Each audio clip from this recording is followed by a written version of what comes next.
Wow, it's 2023. Can you believe it? Rich Casanova here in Atlanta in our global podcast studios headquarters.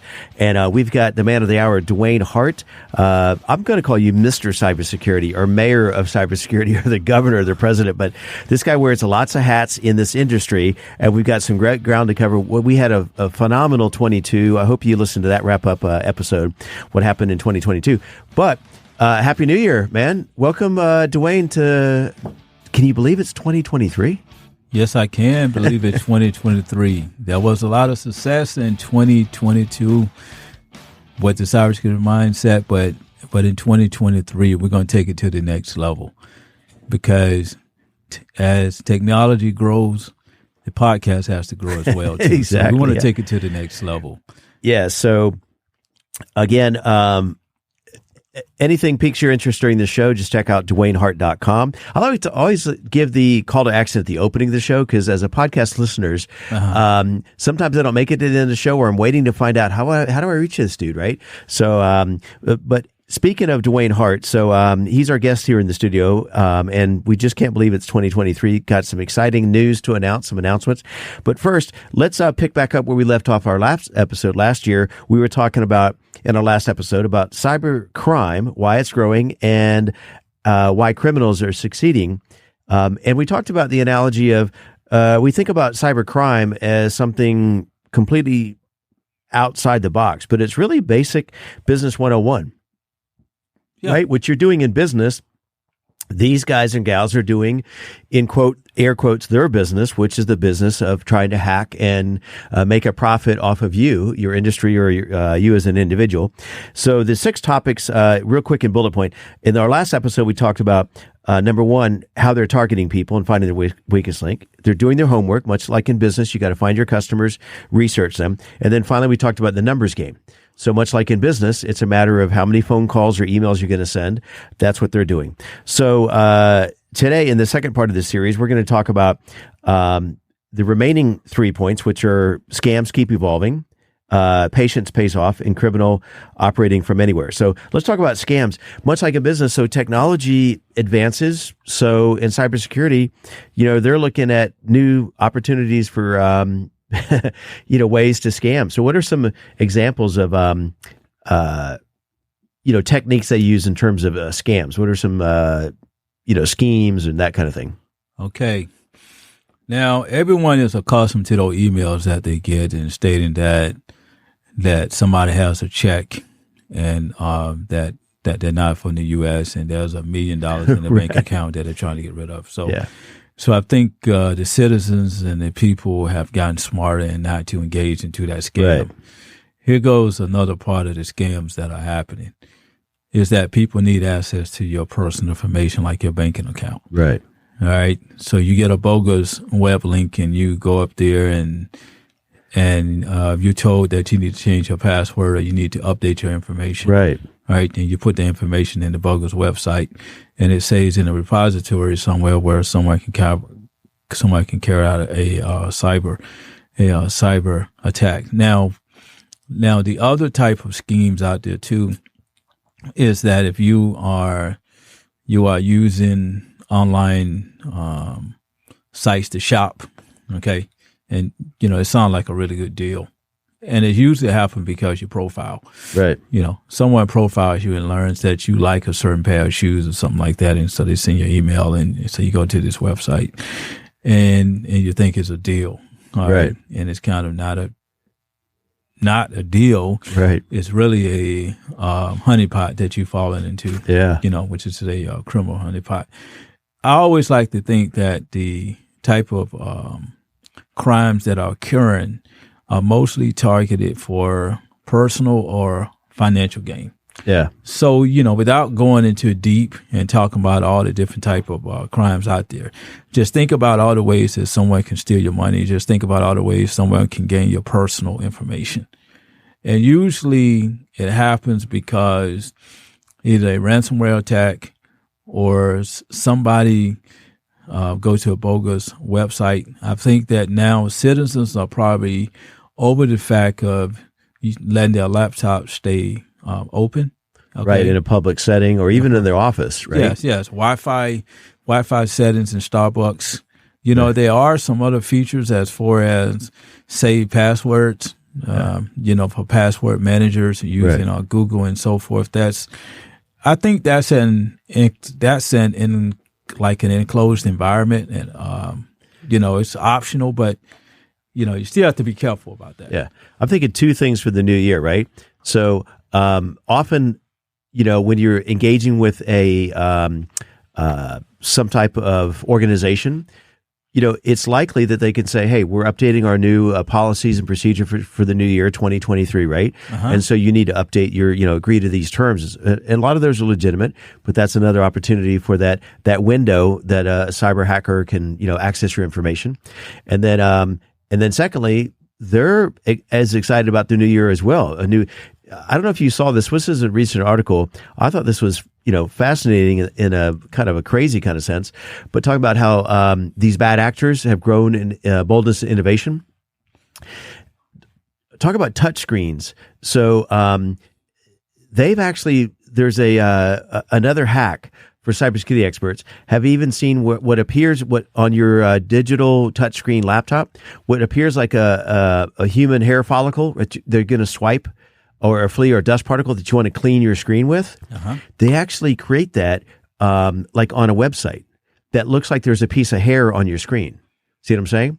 And you swipe to get that hair off your screen, and it downloads malware. That's pretty wild, right? Talk about innovation. I mean, yeah. That is part of innovation. But there's something that I always like to say is that you just have to be careful. Yeah. Okay. Especially about using different technology. Now, maybe turn off your computer when you're cleaning your screen. Start there. Well, there's some scams going around, like the imposter scam, right? Okay.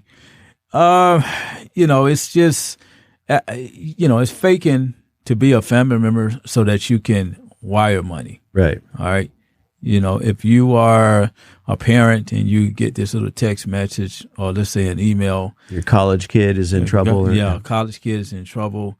Call your kid first before you start sending off money, right? Yeah. But that's what should occur. Not only that, it's another one called "You've Won" scams, right? Oh. Okay, you just won $1 million. You need to put your information in here because you went to the concert and your ticket was drawn as a potential winner or something like that, right? And, the healthcare scams as well, too, okay? You need to report to your doctor's office. You need to go to this website. You need to put this information in. If you reply back with your Social Security number, then we can update your record. Yeah. That's just one. Oh, I got another one for you, too. Tech support scams. Now, those are the ones that you have to watch out for because someone calls you and state that you have a problem with your laptop that has not been identified. Okay. Wow. And so they're calling from HP tech support. Right. And usually with tech support, they want remote access to your laptop. So to get remote access, so you're given a file link. Right. That is actually emailed to you. And if you hit the file link, then it automatically creates a connection with the other person on the other end, which is the tech support person. And air quotes. Yes. Okay. So you have to be careful about that one. That's got to be probably almost the worst, right? That's the holy grail, because literally at that point, you might as well just handed over your computer and your credit cards and everything to them, right? Because what people have stored access to the computer, basically it's like just handing them your computer with all of your passwords. Okay, so we got two more items to cover. We want to jump to 2023. So let's talk about, it's, again, business 101, practice and patience pays off, right? These guys are persistent. Yes or yes? They are. They are. Right? They are persistent because eventually out of 10,000 people, you're going to find one weaknesses. Yep. You're going to find one person that's going to follow to prey and to fall in the track. And that's all you need, especially if there's an organization and let's say if your user base is about 300,000 people. Right. All right. And you have a very large footprint. Out of that 300,000, imagine if one person is tricked into giving access to a hacker to the system. See, that's all it takes. So if they're persistent enough, eventually they're going to find one person. But the way you counter that is to have that consistent and continuous cybersecurity engagement where you are making employees aware of their surroundings and preventing those type of cyber attacks from occurring. Likewise, the larger your IT infrastructure, the more problems you're going to have. Yeah. All right. And it becomes increasingly harder because there's a lot of cyber attacks that happen every day, but we don't know about them because companies don't publicize that all the time. Okay. And many times these breaches can take weeks to be discovered. So meanwhile, they're gleaning all your information. And talk about patience. A lot of times they'll access your information, but they don't leverage it immediately, right? Or it's kind of a trickle effect, right? So they withdrawing small amounts just to make sure everything's legit, and then out of nowhere, poof, they're all in, right? Well, you know what? Because the longer you reside on a system, it makes it seem like that you are legitimate. Yeah. Right. So in the cybersecurity industry, there's something called rogue devices, right? Okay. These are deemed as assets that just pop up on the enterprise and you've never seen before. And imagine an enterprise that has about 300,000 assets, right? And if your threat intelligence platform or if your artificial intelligence platform and your SOC people have not identified that asset and it sits there for 3 weeks, well, a person that works into threat monitoring and pretty much in a security operations center may say, okay, well, it's been on the network for 3 weeks. Right. And they may assume that it's okay. Right. But because it's been adapted as the norm, whatever. Right? Yes. It has become a part of the infrastructure now. Right. All right. So it's sitting there and, oh, wow. Yes. So it is legit. But this is why I've always thought of that when someone has that human firewall concept, they're going to investigate the information. Yeah. Okay. You just don't look at an indicator and say that it's right or wrong. Now, this is part of the situational awareness. And I always talk about the cyber senses and the environmental knowledge and knowing your surroundings.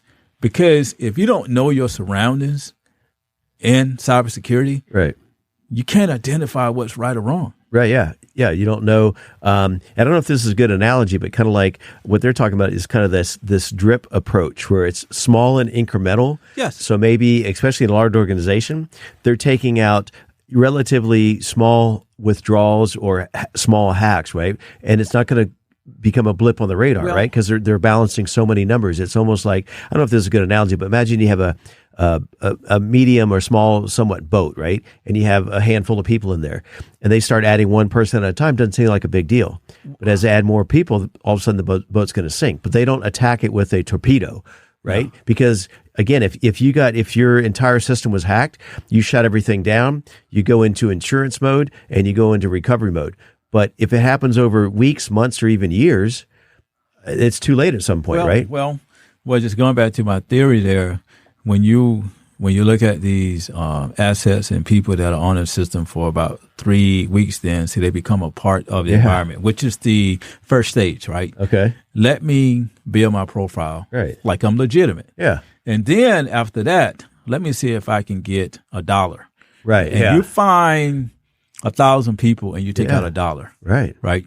Then you move on and you say, okay, then I'm going to find 50,000 people and I'm going to get 10 cents out of their account. Right. Or even $10 from a large organization. Nobody's going to, it's more of an annoyance to like figure out where's that $10. It's a membership thing I signed up for or whatever. Right? Yeah. Yeah. If you got a bank account with about $200 million, I mean, are you tracking, that 10 cents that came out of your account? No. Yeah. Yeah. But see, the idea is that the presence, if you are consistently engaged and if you look legitimate, and if you just draw smaller amounts over a particular time and it makes it look like it's legit. And then one day you decide to get greedy, right? Right, yeah. Okay. And you want to hit the lottery. Right.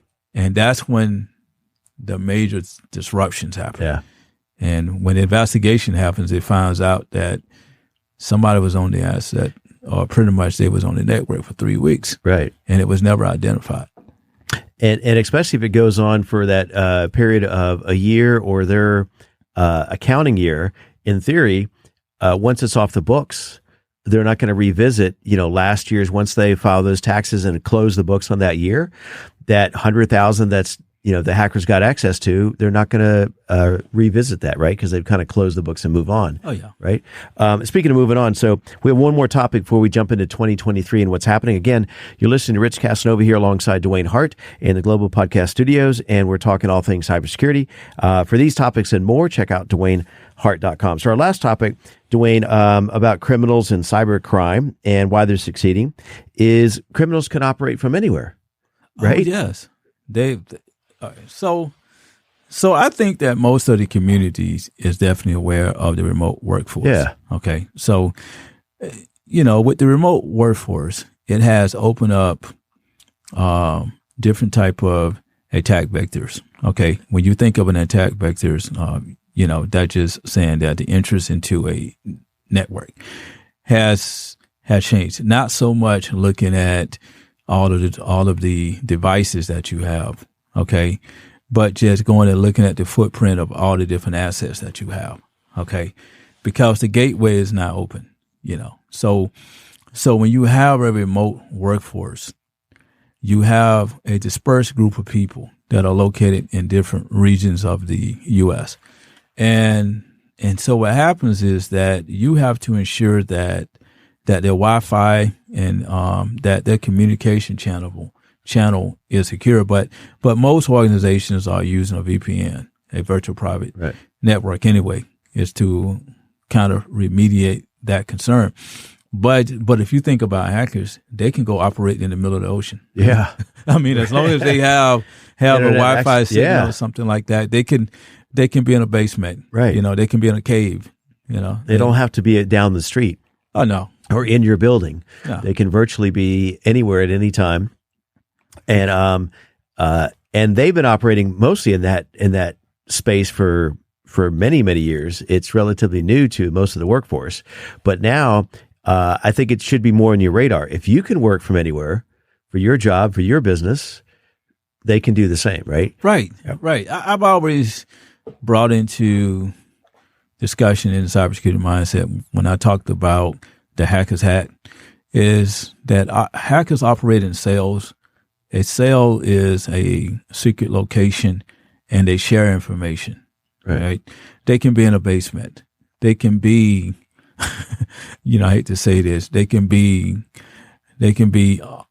under Walmart somewhere. I don't know if that's true or not. I'm just bringing up a discussion. They can be in an old building somewhere, and carry out a cyber attack. Right. They can be in a foreign country where you're not going to be able to track them. They keep changing their IP addresses and so forth. So, great topics along this line. I think this will kind of summarize much of what we talk about. Is you should almost have this bumper sticker on your laptop, probably a Post-it note, if not some type of permanent on your Post-it note. Think before you click. Yeah. Right. Yeah. That would prevent probably upwards of 90% of your challenges and the headaches you might have as a result of a hacker. Well, what I think when people become more so accustomed to thinking, it becomes first nature. Okay, all right. It's something that is part of you every day. It's just like people get up and eat every day, right? Right. Well, hopefully. Well, to think before you click would be, a first nature to you. Yeah. All right. So you automatically know not to click on that. Yeah. See, it's like a growing process, and just thinking about how their mindset operates. Because I will say that if a reader engages into the cybersecurity mindset, it becomes part of you. Yep. As you start off by talking about the cybersecurity culture and then moving on to situational awareness and looking at risk-based thinking, and then it talks about transforming your mindset. And then the last piece is you put cybersecurity in action and what you need to do. all of this becomes part of a person. And then they can think proactively about how they engage cybersecurity, because I've had people that have inboxed me on LinkedIn and said, you made it very simple to understand how cybersecurity operates. Yeah. I mean, but if you're unaware, as we all are at some point in our life, as a kid, you're unaware how to tie your shoe. Right. Right. But once you learn that, you don't think, you just do it, right? You don't think about what string goes over the right hand, the left hand, and how you're tying the knot, right? Driving a car. I mean, it's kind of crazy. We've all been in that situation where you drive home and your mind is thinking elsewhere, and you're on autopilot and you just get home, get to your destination, right? Repetition. So you should have that mind repetition, putting in the reps, as they say, right? Yeah. And what's great about this new year in 2023, this is a great point to kind of reevaluate what may have happened in your business where hackers or there was a cyber issue, but more importantly, to kind of, check in with Dewayne Hart, go to the website, check out the podcast, get a copy of the book, whatever you need to do some research and prepare for 2023, right? So this is a good one. Whenever in business or in personal life, we all those New Year's resolutions. One of your New Year's resolutions should be what? To engage into cybersecurity. I call it active involvement and operating cybersecurity from the front line. Just like before someone comes through your front door, you go check them out. Right. Well, guess what? Before you open that door, or pretty much before you even engage your laptop, then cybersecurity should be in the front piece of your brain cell. A time to refresh things, and probably a good time, maybe much like they say, like daylight savings time to change the battery in your smoke alarm. The new year, at the very least, time to change all your passwords, right? Yeah. Kind of reboot.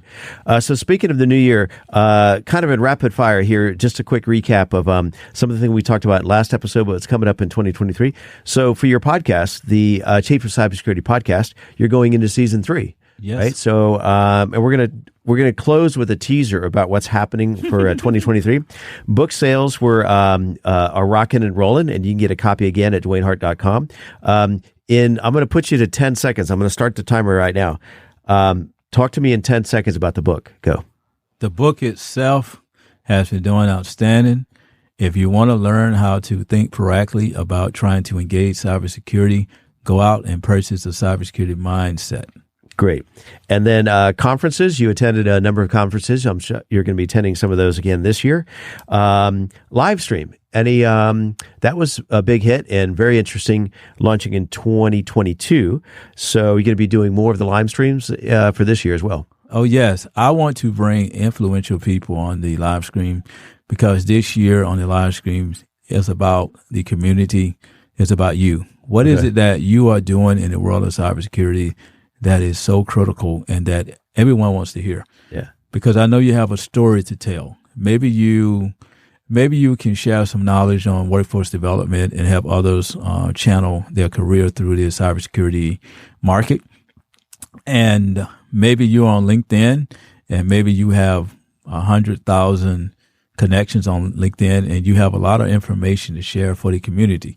So I would enjoy for you to come on my podcast session so I can engage with you and to take cybersecurity to the next level, because there are some smart people out there in the world, and I want to see who they are. Yeah, that's what's great about the live stream. You get to actually interact in real time, one-on-one with some of your audience and new members of the community, so to speak. But what's interesting for the podcast as well as live stream is you're going to be incorporating in this year, 2023, some industry experts as guests. Oh, yes. So doing some one-on-one interviewing and gleaning some of their information.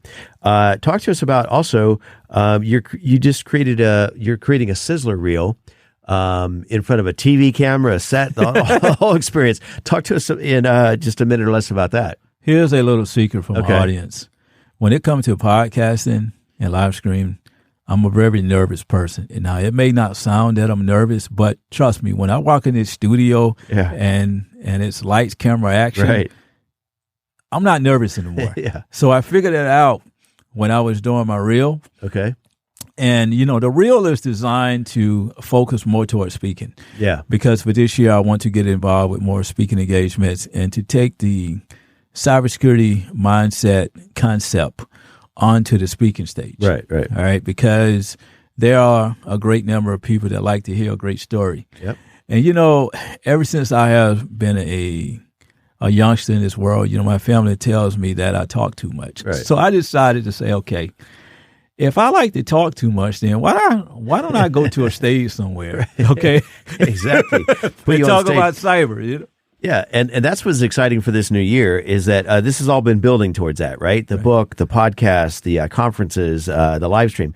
What's exciting for this year is taking the Sizzler rule, which we're excited to help participate in creating that for you, and now looking for speaking engagements and gigs. So if you have an organization that would like to have Dewayne Hart speak at your event, this is your call to action. This is your invite to reach out to Dewayne at DewayneHart.com. Just contact him there, whether it's a organization, a nonprofit, whether it's a church, a government agency, military agency, a company, right?